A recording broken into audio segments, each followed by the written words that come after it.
So today we are sublimating on 20 young skinny tumblers. As you can see, I have my cups ready, I have my prints ready, I have my tape, I have my scissors, I have the heat tape and painter's tape. So basically what I'm doing is I am measuring my print in order to make sure that it lines up. I love putting the line up part that matches that line inside the cup, so that could be the back part if I remember sometimes. And we will be sublimating this in my toaster oven, convection oven. It says all-in-one convection oven, but I don't see a convection setting, or a turbo setting. So I just put it on the toast setting, and I make sure it's at 400 degree. I do use a little thermometer in there. So now basically what I'm doing is using my heat tape, and I will line the edge of the paper on one side. That way it's easier for me to tape the paper onto the tumbler. So I'm just going to go ahead and line this edge with the heat tape. And for my tumbler, I will go ahead and wrap it with painter's tape. I see some people just wrap the top and the bottom and the lining and just put it in, but I tried that before, but for some reason it doesn't come out as vibrant as I like. So whenever I do like a full wrap with the painter's tape, then that works for me. That just works for me.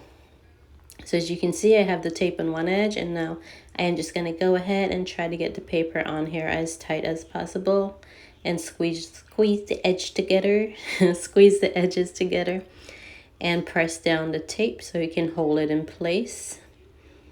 I'm trying to make sure it's a little bit under the other, like, you don't want it like under the paper, and you don't want it like, you want it to meet, but I prefer it goes under a little bit rather than it doesn't meet, if that makes sense. And I'll just make sure that the rim is fully covered and press that tape down. I will go ahead and cut this excessive heat tape, because if I just tape it onto the white, it will leave the residue, so I probably don't have the good tape that doesn't leave any yellow residue.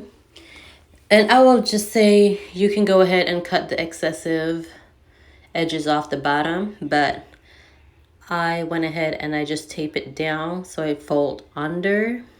But I'll say again, I should have cut it off, which would have made much more sense, because you will see why. So I'll go ahead and tape the edges down. I usually tape the bottom part first, and I press it down. I try to tape it as tight as possible, and this is painter's tape. You can find it at the Dollar Tree, but I got mine at a regular store for $2 something. It's $1 at the Dollar Tree. And I'll just press that down. So I tape the bottom, and then I go ahead and I tape the top. And then after that, I go ahead and I tape all around. Like, I cut strips of tape to go all around. And that takes some time. And I will be doing this for all 3 tumblers that I'm pressing today. My images, I did bought them on Etsy. They were like $1.50 a piece. They were on sale. So why not? I love buying images that are on sale. And I usually purchase from Etsy if I don't spend some time trying to make my own. And yeah, I don't have a tape dispenser thingy, because I have all different sizes of tape. So just fast forward all this, because this will be the same procedure over and over until your tumbler is fully covered. Like I said, some people don't. They just put it in with the line on the top. And this is what it looks like fully covered.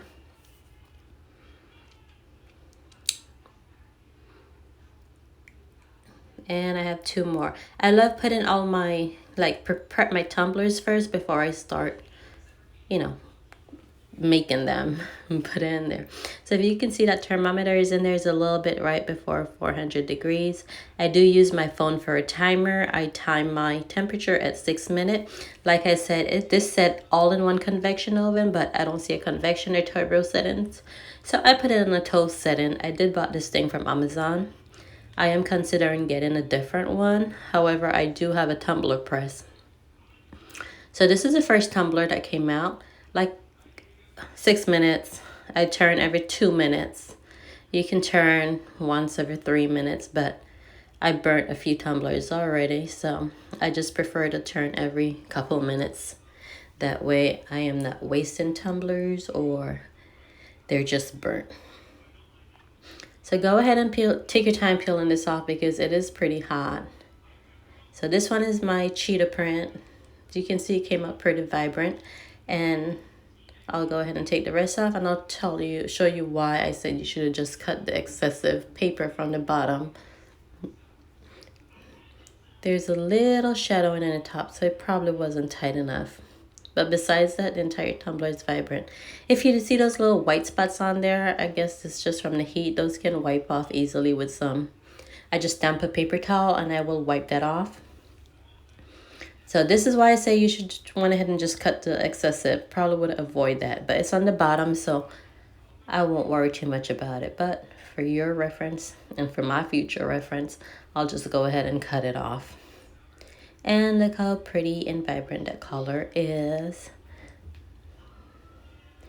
I'm just showing you how you can wipe that off easily. And here's all 3 tumblers. Well, I hope you enjoyed this video. Don't forget to like and subscribe. Until next time, peace out.